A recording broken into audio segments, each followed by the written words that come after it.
fait la force. Ce vendredi, intersyndical et collectif des citoyens ne formaient qu'un pour présenter sa table revendicative.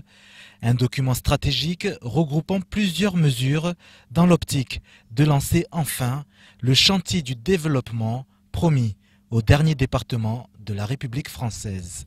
Nous avons proposé donc une cinquantaine de mesures et il faut savoir que en fait, nous avons mis l'accent sur le plan de rattrapage de Mayotte et le développement à court, moyen et long terme de Mayotte. C'est pour cela que nous avons processé ça en premier point, parce que la sécurité, c'est aussi beaucoup de domaines à Mayotte, l'administration, le transport, la santé, le logement social, l'éducation. Et donc toutes ces mesures-là doivent être accompagnées par l'État et les collectivités publiques. Il s'agit ici en fait véritablement d'opérer une révolution dans la vie à Mayotte, dans la vie publique à Mayotte, puisque nous allons proposer un véritable contrat, à l'image du contrat social, un véritable contrat entre la société civile mahoraise, les politiques, le gouvernement, les associations.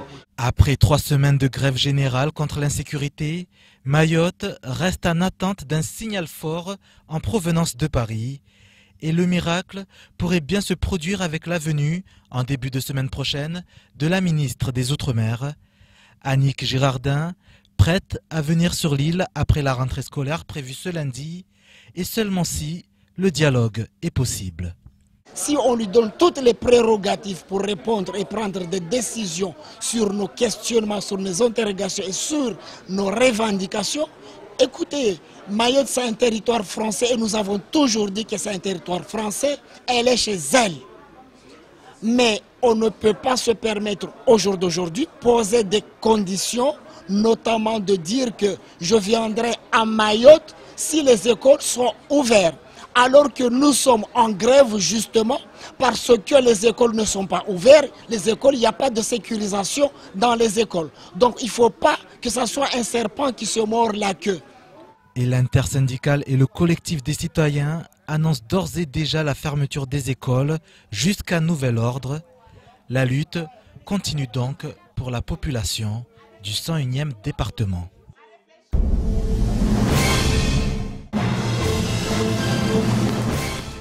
Hier, lors des questions au gouvernement, le sénateur Tani a interpellé le Premier ministre sur la situation à Mayotte. Édouard Philippe a répondu, mais sa réponse n'a pas été du goût du député Mansour Kamardine. Par le biais d'un communiqué, il a vivement critiqué le Premier ministre qui, selon lui, n'a pas pris la mesure de la situation à Mayotte. Il poursuit en ces termes, les Mahorais qui supportent directement dans leur chair les échecs et les manquements des politiques régaliennes de l'État n'en peuvent plus. Il demande légitimement que l'État fasse son travail. Le gouvernement refuse de le faire. Il affiche une fermeté dans l'immobilisme et la volonté d'en découdre par le recours à la force avec la population française de Mayotte. Le gouvernement cherche le chaos. C'est une attitude irresponsable. Pour conclure, Mansour Kamardine demande à nouveau la venue en urgence du Premier ministre et du ministre de l'Intérieur. Le 28 février dernier, Annick Girardin a annoncé un plan de sécurisation des établissements et transports scolaires opérationnel dans les 10 jours à Mayotte.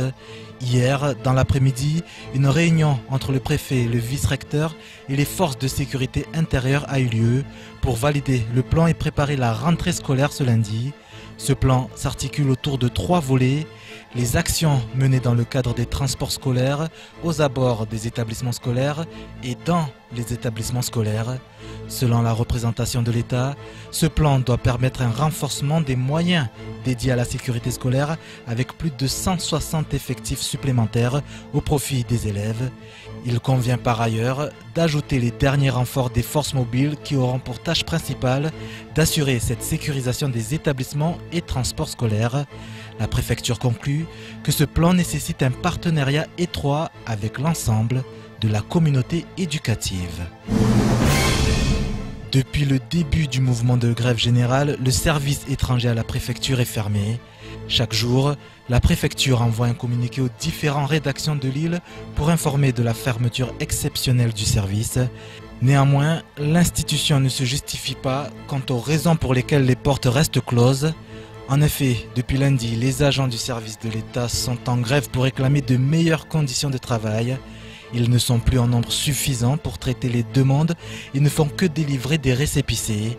Les arrêts maladie sont de plus en plus fréquents chez les agents qui sont proches du burn-out face à la pile des dossiers en attente.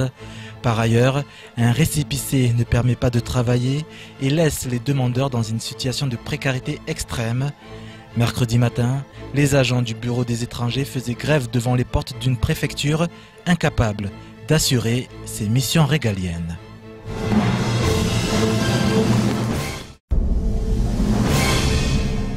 Chaque année, c'est un grand moment de culture hip-hop qui nous attend avec le Battle of the Year. Cette manifestation de breakdance portée par Hip Hop Evolution voit s'affronter les meilleurs danseurs et crews de Mayotte en vue des qualifications nationales. Et l'association travaille depuis maintenant 2 ans à la professionnalisation des danseurs, non seulement artistiquement mais aussi professionnellement. C'est pourquoi certains danseurs ont intégré l'équipe logistique aux côtés de la société IMA dans un but, travailler autour de la technique du spectacle. Hip Hop Evolution, en fait, c'est d'abord et avant tout le mouvement hip-hop. Et le mouvement hip-hop, c'est bien sûr un mouvement artistique, mais c'est avant tout un mouvement de pensée, un mouvement de positionnement dans la société. Et tous ces jeunes qui, à l'origine, se sont mis dans le mouvement, c'est aussi parce qu'ils avaient envie de s'en sortir et envie de montrer qu'ils savaient faire des choses et que, bien sûr, ce ne sont pas des jeunes étiquetés délinquants ou étiquetés mauvaises personnes. C'est d'abord parce qu'ils sont danseurs qu'ensuite on s'intéresse plus spécifiquement à eux et qu'on mène ensuite avec eux leurs projets professionnels, leurs projets d'intégration dans la société de manière plus globale, soit parce qu'on les réintègre dans la scolarisation par exemple, ou bien vers une formation, ou bien tout simplement dans le fait d'avoir espoir et de pouvoir réellement faire quelque chose. Et d'abord ça passe par la confiance en soi. Pour moi ça me permet d'évoluer et de regarder comment ça fonctionne pour le montage de scène. Et pour moi, je trouve que c'est une bonne chose.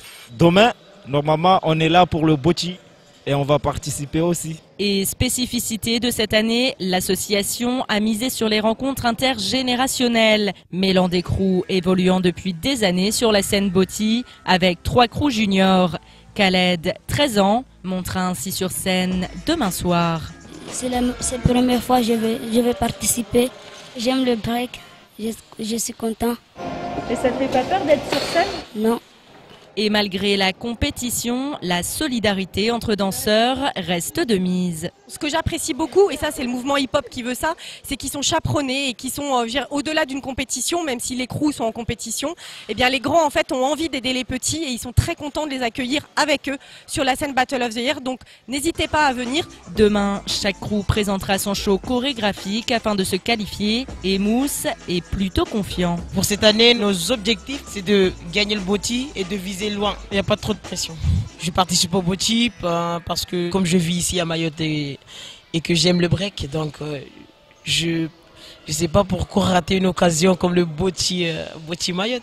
Les gens, je vous dis juste un truc. Si vous voulez vraiment voir ce que c'est que le breakdance, venez demain soir et s'il vous plaît, vous les petits, essayez d'être accompagnés par un adulte pour venir regarder le grand défi de Mayotte entre B-boy et crew.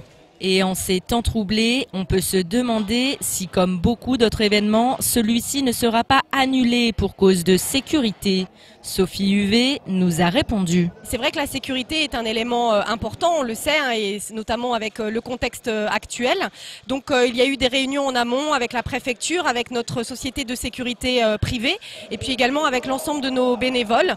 Donc pour le moment, on va dire que tout est maîtrisé et que on souhaite vraiment que ce soit une belle fête dans une ambiance conviviale et festive. Quels danseurs et quels crews seront les vainqueurs du titre régional et iront ainsi représenter Mayotte à Montpellier le 5 mai prochain?